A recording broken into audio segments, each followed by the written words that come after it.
Hello, everyone. Happy Monday. My name is Janelle Villiers, and I am your host of the Janelle Villiers Podcast. And if this is your first time here with me, I just want to say welcome. I am here on the Janelle Villiers Podcast talking about tips and tricks and how do you actually write the book that's been in your heart and in your head? How do you get it out on paper? And then once you write it, how do you edit that thing? How do you publish? How do you market the book?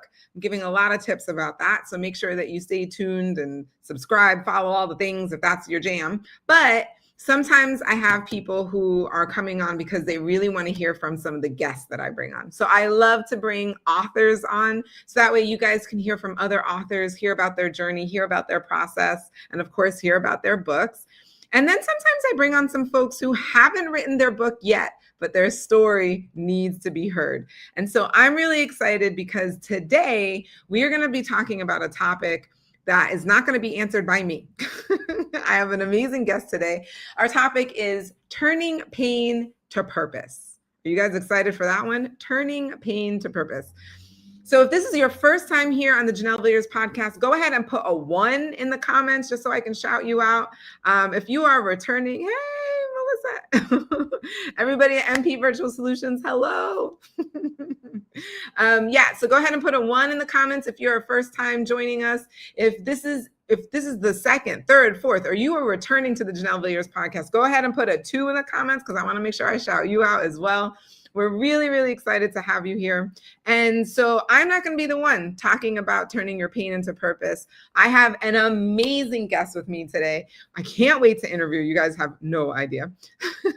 Not only is she a mom, a daughter of the Lord, but she is also a speaker, a poet, and one of our best-selling authors. Everybody, please welcome Brandy Grillo. Press the wrong button. Sorry.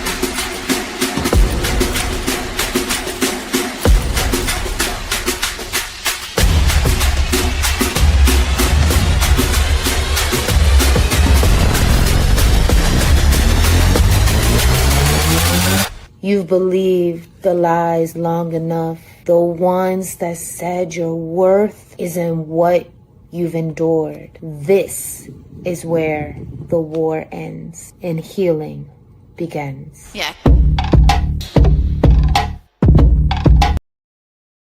There she is. Brandy Grillo.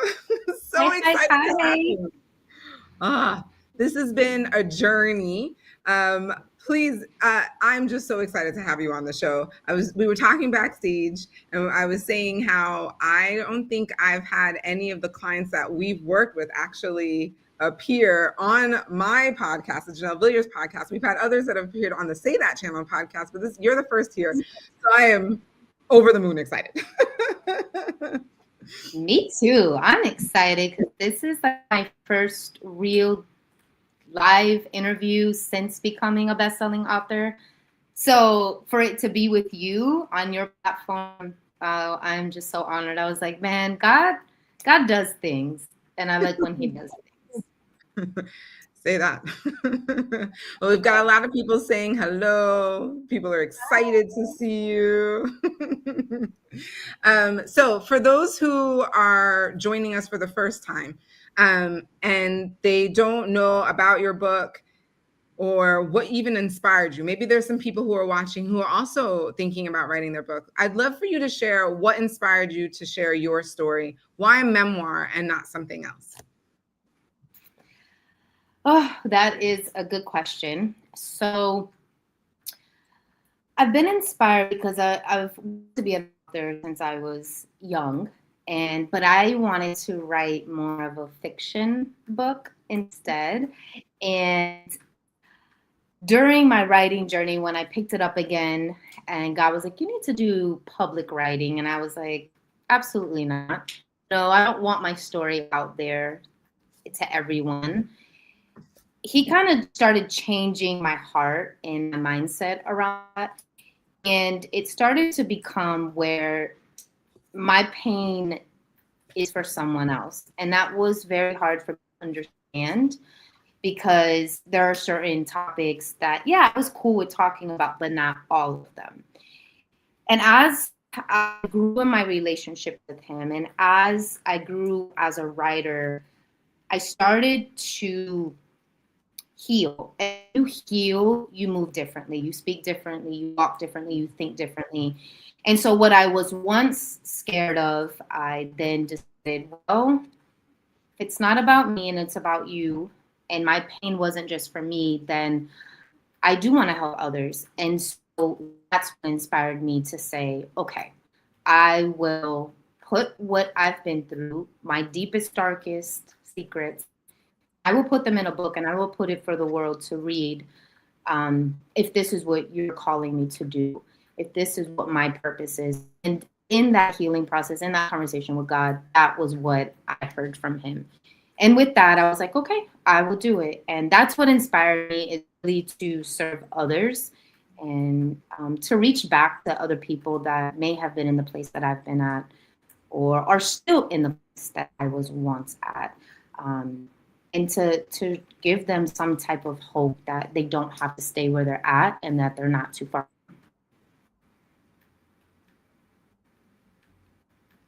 So I love that. For others to know that they're not going through alone and they're not too far gone. So if you guys haven't gotten her book yet, here it is right there. You need to make sure. I'm really curious to know, what did you find as you were going through the process of actually writing? What did you find the most challenging? Were there any particular stories that you felt like you were holding really close to the chest that you were like, no, I can't share this? Or did everything just seem to come easily for you? No, it did not come easily for me with certain things. There was a lot of challenging. There was a particular story, but not also just stories. I don't know if everyone's there, but you helped me get this book out, right? And so you and Winston really stretched me when it came to developing the story. Because the story, I know it as, and I have it in my mind, and I know what it is, and my mom knows what it is, and my son knows part of it, and my friends who grew up with me know it. But to get it out was challenging for me, to be able to express it in a way that someone would be able to read it and physically feel it or physically visualize what I'm doing. So that was challenging in some areas. Some areas it was easy, and other ones it got to me. As far as storyline, there was probably two stories that were hard for me. Some of them there was a lot that was, but two that stick out to me right now is one, writing about my father, growing up and even up into the present moment, because I don't have a happy ending yet with that relationship. And so talking about him really was hard in certain places with you guys, and even to what recently has happened in the last few years that I was scared about, speaking on it. I was like, do I really go into that? And I believe me and you and Winston had that conversation, like, how much do I really put in there?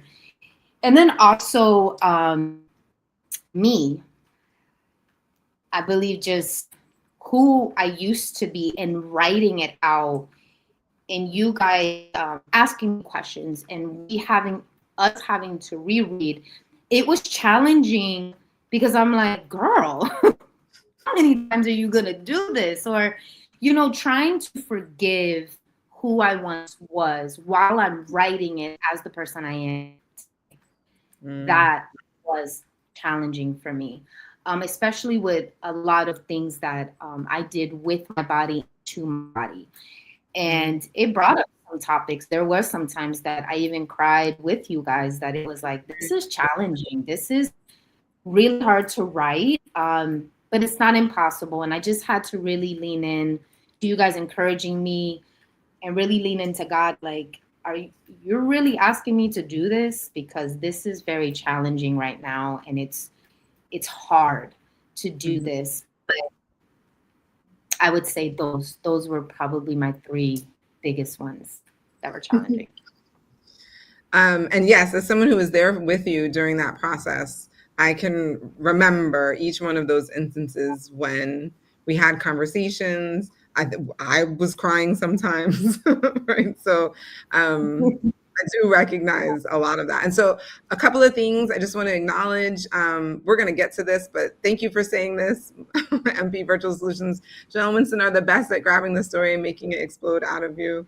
Bren, your course mate, the two of you did the course together. One of my Yes, and so she was saying it's amazing who we become along the journey of writing. So yes, another author that you can relate to. Yeah. So, as you were saying that, one of the things I realized is this is just it. This is the whole point, right? This is even like the topic, and I'll have that scrolling at the bottom. This is the title of your book, right? Addicted to Pain. It's a very powerful title. And so what does that phrase really mean to you? It was a lifestyle. It wasn't just words, it was what I lived.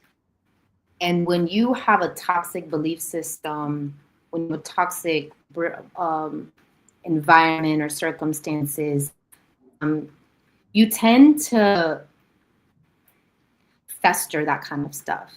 So someone who believes in themselves, knows their worth, is not going to put themselves in positions that I did, or do things I did. Not everything was my fault, but a lot of my journey was me just not knowing what life was without drama or without problems or without, pain.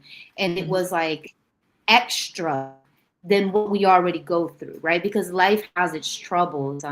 Jesus says that in the Bible, like this world is not going to be with that. But us as human beings, we can add more to our plate. And that's what I did. And that's where the title comes from, because it was a lifestyle I did. Just like people can be addicted to living healthy and working out and taking care of themselves. I was the opposite.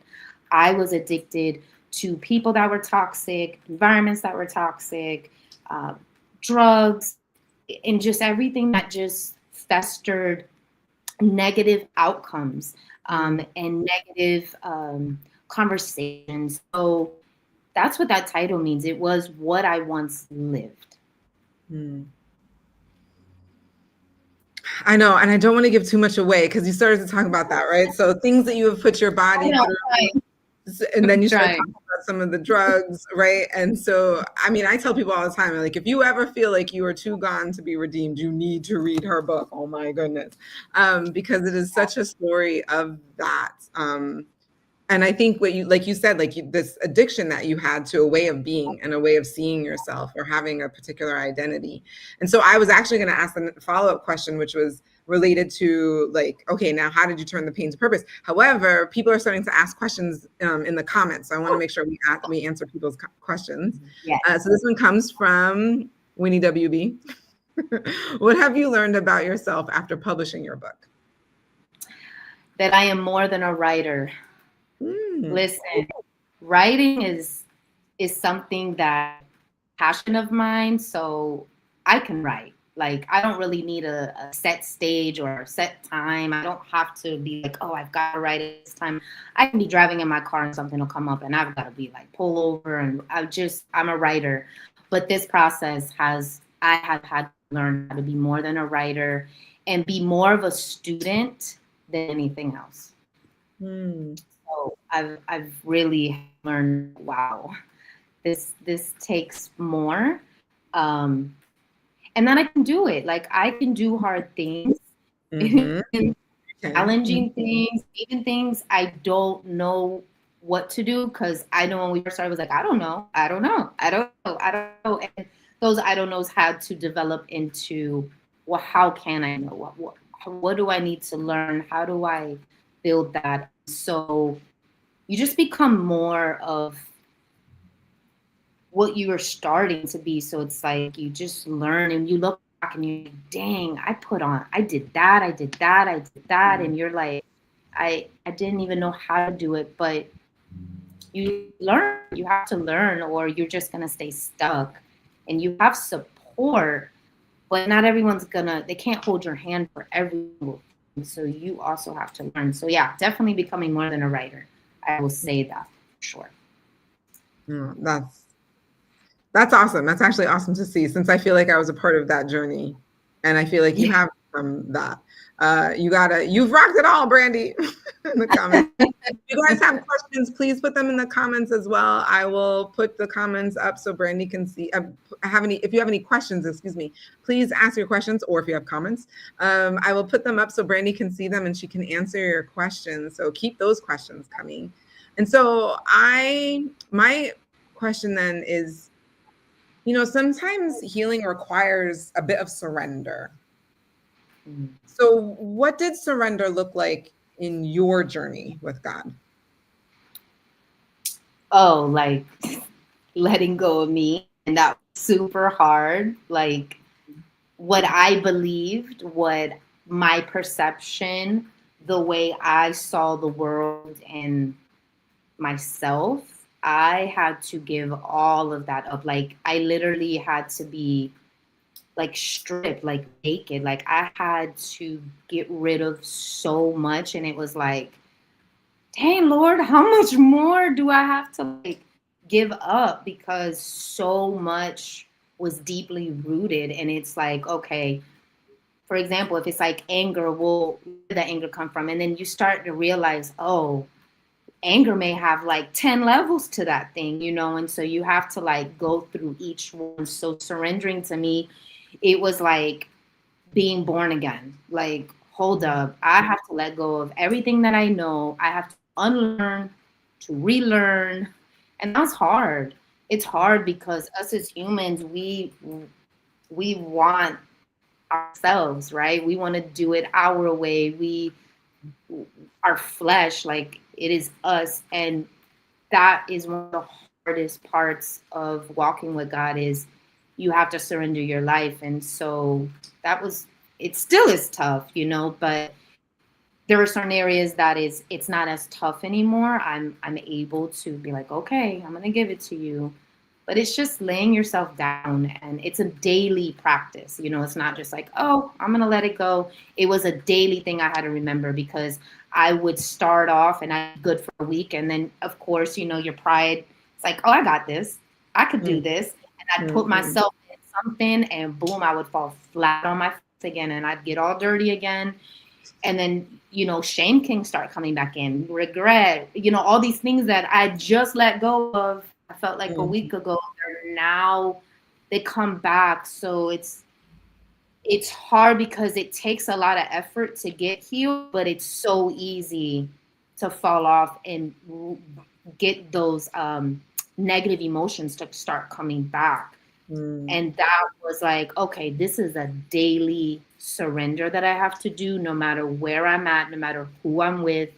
I have to remember, like, I'm not her anymore, and I have to move differently. So that is super hard. Yes, like they said, healing is not linear. It's not. It's so not. And I love that you said it's a daily practice, and like sometimes you feel like you're making progress, and then you're like back, almost feels like you're back at step one, and then you keep going, right? So it's not linear at all. So speaking about that process, I would like for you to get into a little bit of the process of the writing. I mean, we were witnesses of that, but if you could share with folks about your journey in writing and what that looked like in the editing process, and also even like later, now that you're like getting out there, you had your launch, and what all of that has been like.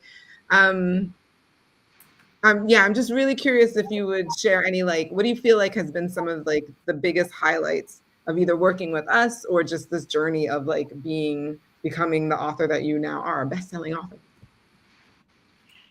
Well, working with you guys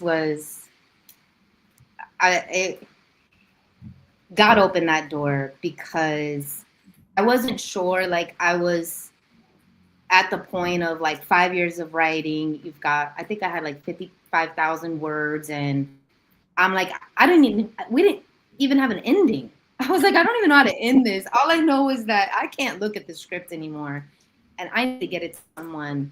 And I was between publishing company or self-publishing. And then like my first interview with a publishing company, I was so disappointed, like my heart broke. And then you were my next one that I met with. And it was just like a fresher breath air. And I had no idea what this was supposed to look like. And when you're vulnerable like that, you know, things can go definitely wrong, or you can get used, you know, or you're not sure where you're putting your money. And like I prayed on it, and I was like, no, this is it. And working with you guys, it was like you gave me my voice, but you also were able to do what you do best, right? Mm-hmm. Edit, whether it be content or grammar. So I didn't lose me, but you challenged me. You were able to guide me. You were able to teach me. And you were able to, like, if we had to change something, it wasn't that I lost who I was or what the story was, but it just made it that much better. And it was very authentic. I really enjoyed that. I really wanted that. I wanted to be able to be part of my story, because I did hear a few horror stories about working with like publishing companies or even editors. And so I was like, oh my gosh, I'm trying to be cautious. And you just don't know that, like, when you get into that, there's so many people out there that are like, oh, I'll do it. And you're just like, but are they going to listen to me? Are they going to take time with me? And I believe that we developed more than just a business relationship. Like, we became like really cool, like friends. Like, it was super cool. Yes. And I just love I could be honest with you guys. It could be me. I could show up and I'm not having a good day, guys. Like, this ain't today. We're going to try to do what we could do. Or I could be as happy as anything. And no matter where I was in this journey, because we were there for 1.5 years, you guys met me where I was. And I appreciated that. Like, I never walked away feeling unheard. I never walked away feeling like, oh, something just got taken out and now they're trying to change it. Like, it was me. So that was really, really great. Just an amazing first experience with editing, and I loved it. So now we're like lifelong buddies. As long as I almost played the video when you came to New York. I should have done that. Oh yes, like, see, I went to New York finally, my first trip ever to New York, and I made time, and so did they, to meet each other in Grand Central. That's it. They're not editors to me anymore. Like, I mean, and then at the end of the day, they know more about me than most people will ever know when we were writing and stuff. So it was like, yeah, they know everything. So that was really cool. And then you had another question for me. Writing process. Was that your next one? Was that the other one? Oh, yeah. But I think you covered that. I mean, because you said, like, I think the biggest, you talked about it earlier, and you were like, it's having to share things, and that having to revisit, and I think even like forgive the girl who once was, as you were writing, I think was happening. Like, it's happening at the same time. And then you're also like getting things edited at the same time, and then trying to decide, does this sound better, while also having to forgive yourself, while also trying to make sure it sounds good. Right? Yeah. I think there was kind of like all happening at once. And I really think it's really important. And I know Winston feels the same way, so I don't think I'm speaking for him, but we felt very strongly about holding space for some of those moments and making sure that you were able to process through that, especially some of the more difficult and challenging moments that you had to revisit. Because when you are writing a memoir, it is a bit like reliving things, especially if you haven't really. And then all of a sudden, something about writing it feels like a reliving. Different.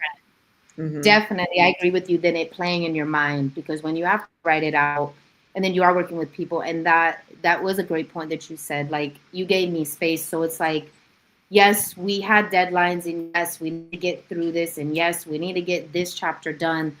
But there was a beauty in the pause, right? There was a beauty in the pacing it and saying, okay, like I get that this is difficult for you, but I'll walk with it with you, you know? And so it wasn't like I was on my own or that you guys weren't feeling what I was feeling, because there was times that we all were emotional or we were all laughing or we were all, you know, on the same page. And so I totally was just in awe of that, because I got friends every time we met up, because it was so loving and just patient and kind, and it was just a very safe place for me. And I felt like it was the beauty of bringing the story out, was it was able to come alive in that kind of space, because in a different type of space the book may have gotten written, but I don't think it would have been the way that it needed to be written. So I definitely give you guys kudos on that for sure. And the creativity, let me add that in, because there were some things that like I didn't think of, you know, like the airport scene was like, hey, I need you to give me more about the airport. I'm like, oh, okay, we pulled up to the airport, we were inside, da, da, da. And then he came, was like, bro, I feel like I'm in an airport. like, oh, you really are asking me to describe, like, it was like, wow, his creativity would come out, and I'm like, oh, and then you would chime in like, yeah, oh, this is really you know, so it was creativity that would evolve, and even to like the book cover, to the table of contents that's not a table of contents, and just all of that creativity that would flow together from each one of us really was powerful as well. So it was just like, wow, this is super cool, because we all learned something when we didn't know about something. It was like, oh, I didn't know about that. Oh, well, I do. And I really loved that. That was really cool. So, okay, so we're going to have to, I could talk to you all day because I have a lot of other things. So please, if you guys have more questions, keep putting them in the comments. We will read the comments after. I will make sure that Brandy answers all of them. But I wanted to wrap up with 2 questions. One is, when readers finish reading your book, what do you want them to walk away believing about themselves and about God? I want them to have hope. That is a big one for me. I was very hopeless. And I want them to have the hope that their life can look totally different, that their circumstances, their perspective, their traumas, their pain, whatever it is, it doesn't stay that way when you get into the presence and relationship with God, because things have to shift. They have to change. You cannot stay the same when you meet Jesus. Like it's impossible. So that he loves you, that he sees you, that he hears you, that he knows more about you than anyone else in this world. And he knew you before you were even formed in your mother's womb. So he knows everything that you've done, everything you're gonna do, and everything you are doing. And he still calls you his. Like, he still loves you. And that's like, your mess can become a message. Like, I never would have thought the mess would bring me here, especially doing interviews and becoming a best-selling author. Like, I see myself as an author. I would love that, but for it to be what I went through that almost killed me or almost destroyed me, no, I wouldn't have. So yeah, definitely that Jesus loves you and that you are worth more than you know. And once you know that, life will change. Life can definitely change no matter what age you are. I love that. So, and I certainly feel like people who have read it will get that message. And so if you are some of those people who have read her book, please put in the comments that you read it and if that's exactly what you took away. I will put in the comments how to buy Brandy's book. But as we close out, what is next in the journey for you, Brandy? So I've got some other books that I want to write. So we're definitely getting into that.